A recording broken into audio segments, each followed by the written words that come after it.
Puntahan ko po yung huli nyo, yung pinaka-recent nyo na po na biyahe, pag-iikot sa bansa, Siquijor. Nagawa po namin ang istoryang yan at talagang nagrereklamo yung mga kababayan natin doon na hindi lamang apekto yung pang-araw-araw nilang pamumuhay, maging yung tourism. So, kuryente po talaga, napaka-unstable pa rin ng kuryente at ilang lugar sa Visayas. Maging pagdating po sa Luzon naman, tubig ka. And ito pong problemang ito ay konektado sa mga private sector providers. Ano po ang inyong utos, ang inyong bilin, paano aayusin ito? I have always approached ito yung mga problemang ganito. Meron lang akong laging in my head na sinasabi, ang una mong reaction, fix the problem, not the blame. Kasi sinasabi, sinong dapat mananagot dyan? Sinong ganyan? Oh, sige, dito. Pero ayusin muna natin yung problema. And the way we fix the problem, we brought 2 generators from Palawan. They are now in Siquijor. They're already functioning. Maayos na. We even had to provide the fuel. In advance pa ng gobyerno yung fuel. Dahil hindi naman kami dapat ang gagastos dyan eh. Ang mahalaga rito, hindi mo pinaparusahan yung tao. So kahit na kung sino nagkamali, hindi yan ang priority natin. Ang priority natin, makapag-deliver ng kuryente sa bawat bahay. And that's what we did. Kung hindi po nakaka-deliver ang SIPCOR, ay nandoon ba yung posibilidad na pag-review kung itutuloy pa ito or kailangan humanap ng iba? Rene-review na namin. Pero alam mo, like any contract, kung non-compliant ka, that breaks the contract. Puntahan ko po, San Juanico Bridge. Isa rin yan. Talagang maraming dumadaing, naapektuhan po yung kanilang biyahe. Di ba?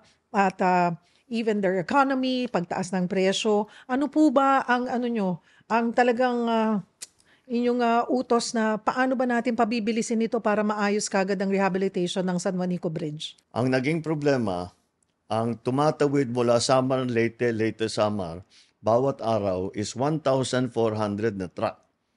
Kaya yun ang kailangan natin bigyan ng paraan na makatawid pa rin. Because like you say, it's affecting everyone. It's a supply rate. Hanggang Mindanao nagrereklamo ang tao kasi yung mga fast food chains, yung mga supply nila hindi makakarating. Naging delayed, nauubusan sila ng gamit, nauubusan sila ng supply. 3 to 5 days sila nag-aantay. Wala silang kinakainan, wala silang tinutulugan. There was this lady who was in charge of the delivery of gulay. Sabi niya, wala na. Yung patatas namin, tumubo na. Gano'ng katagal kami nagantay. Yung iba, nasira na. So, we made a system, put a system in place. It will be implemented by the Coast Guard na ang perishables have priority para hindi masira naman yung produkto. Ang San Juanico Bridge, lahat ng mga tulay, kailangan may maintenance yan, major maintenance yan every 3 years. Bago ka mag-maintenance, pupuntahan mo, titignan mo ano yung sira, ano yung kailangan, ano yung aayusin, bawat span, titignan mo. Nagulat ang aming mga engineers, sabi nila, malala na pala ito. Dahil yung maintenance sa nakaraang ilang dekada, hindi naman ginawa.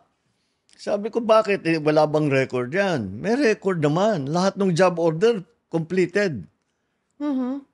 Pero, tignan mo, puro kalawang. Hindi nila ginawa. Pag tinanong ko na naman yung mga lokal, sabi nila, hindi namin nakikita yung mga engineer na nag-aayos niyan. Never namin sila nakita. Ngayon na sila dumating. Now, we had to take the emergency measures na private vehicles lang.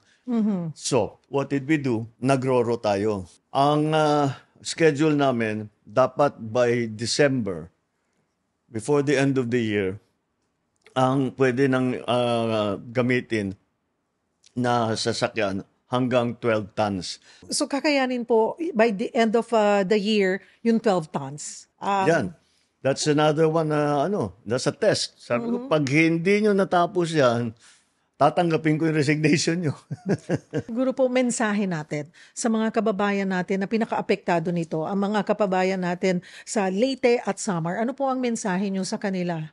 Well, sorry na nangyari ito. At alam ko yung nararanasan ninyo, nararanasan ng ating mga transport operators, ang nararanasan ng ating mga negosyante. Kaya asahan ninyo, talagang minamadali namin na maayos kaagad ito. And we'll make sure that you will be safe. We will bring the services of San Juanico back to normal. Galing po kayo ng Siquijor. Punta ako, biyahe tayo pabalik ng Maynila. Kasi recently po, sumakay kayo naman ng MRT. Kung kayo po ay regular commuter, kung araw-araw ho kayong commuter, mararamdaman nyo sigurado yung siksikan, delay, at init. Hanggang kailan po ba nga magtitiis po ang taong bayan, Mr. President? Well, first of all, hindi to first time na sumakay ako ng MRT.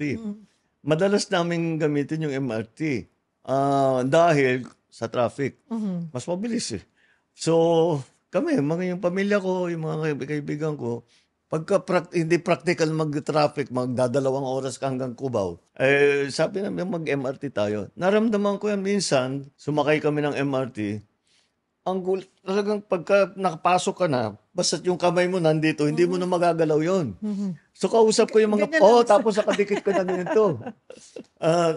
Kinakausap ko yung mga pasahero. Sabi, sir, ganyan talaga yan araw-araw. Alam ko, napaka-init, napaka-crowd. Yung init, okay pa lang yun. Wala namang problema, pawisan ng konti. Pero yung sikip, at saka yung hirap, tapos yung kahit na yung mga security check dati, kung ano na nagkakadelay. Kaya tinanggal namin lahat. Tapos cashless payment na. Yes.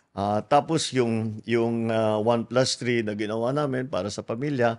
And we are studying na yung estudyante mabigyan ng malaking diskwento. Kasi I said, everywhere I go, ang senior at saka student, may diskwento malaki. 50%, ganun. Kasi ngayon 20% ang ina-apply po ngayon. So gusto nyo mas malaki? Mas malaki kasi those are the sectors of government na hirap of the society na hirap sa cash. Estudyante, walang pera ang estudyante usually. Yung mga matatanda, kaunti lang ang hawak nilang pera.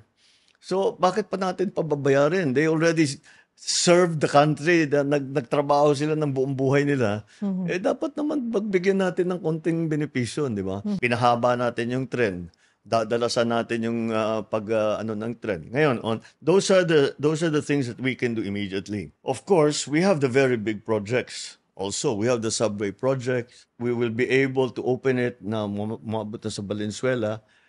We have the extension of the MRT. So, but these are long-term projects. But they will come. They will come. We will start to see the completion of some of the phases by late this year, next year. 3+1. Marami pong natuwa doon. Ewan ko kung may nakarating na po sa inyo na may mga umaapila. Baka naman gustong gawin na everyday na. Yung 3+1. Sabi ko, hindi kaya. May nakarinig po, may na-interview po kami na maganda po yan. Malaking tipid po sa amin. Araw-araw ba yan? Ay, hindi po pwede. Linggo lang. Linggo lang. Kasi linggo is a family day. Is a family day. So that's what we are trying to encourage. Puntahan ko naman po ang NCAP. Marami po ang nagagalit or nainis at pumupuna sa pagpapatupad muli nitong no contact apprehension policy. Dahil ang sinasabi po ay nangyayaring gatasan. Hindi rin po kasi magaan yung babayaran mo, nasa 1,000 din pag ikaw ay natikitan po. Pero ano ho ba ang gusto nyo dito? Ito ba ay sinusuportahan nyo? Ipagpapatuloy ba to? Or iniisip nyo, pinag-iisipang itigil din muna at pag-aralan pa? In principle, agree ako dyan sa no contact. Agreed ako dyan. Magandang layunin yan. Ang layunin yan is yung traffic, yung masundan ng rules of the road. Na hindi tayo kung ano-ano yung ginagawa natin. And then, bawas yan sa korupsyon. Kasi taliwas sa sinasabi ng iba na ginagawang gatasan. Para sa akin, it will be the opposite. Kasi, magsabi na tayo ng totoo. Pag hinuli ka ng pulis, lisensya mo, may nakadikit doon sa lisensya. May nakasiksik na doon sa lisensya mo, mga 200, 500, baka malaki na. Mag-ingat ka, huwag mo nang ulitin. Pero nasuhulan mo na. Ito, it will be based solely kung ano yung nasa picture. Pag babayad siya ng multa, hindi binibigay sa kahit na anong tao. It's straight to the system. Puntahan ko po yung EDSA Rebuild, yung rehabilitation. Lahat kami naghahanda na. Niniisip na kung saan dadaan. Yung iba, sana, ang sinabi doon sa may mga e-vehicle o hybrid, sana all. Kasi exempted sila. Then you announce hindi muna matutuloy. Yun. Bakit niyo po pinatigil muna or hindi muna itinuloy ang rehabilitation ng EDSA? Hindi ko matanggal-tanggal sa pag-iisip ko yung nasa kotse ka, nasa EDSA, makikita mo 12:00 na ng gabi. Ang haba pa ng pila, nag-aantay ng bus. Tapos yun, pag-uwi nun, gigising na 4:00 yun. Magtaantay na naman ng bus para makapasok na 7:00, 8:00. Yun na nga. Sinasabi, hindi pwedeng ganyan. Napakahirap na. Dadagdagan pa natin ng kahirapan. Sabi ko, siguro naman may mga bagong sistema dyan na hindi natin kailangan isara. O kung ang yung gagawin na, hindi 2 taon. So, sabi ko, tigil muna natin, pag-isipan natin mabuti. Hanap tayo ng bagong teknolohiya. There are new technologies. And so, I'm very happy with my decision. Kasi mukhang kakayanin na hindi 2 taon eh. 2 years ng pagdudusa. Hindi mo naman pwedeng gawin sa tao yun.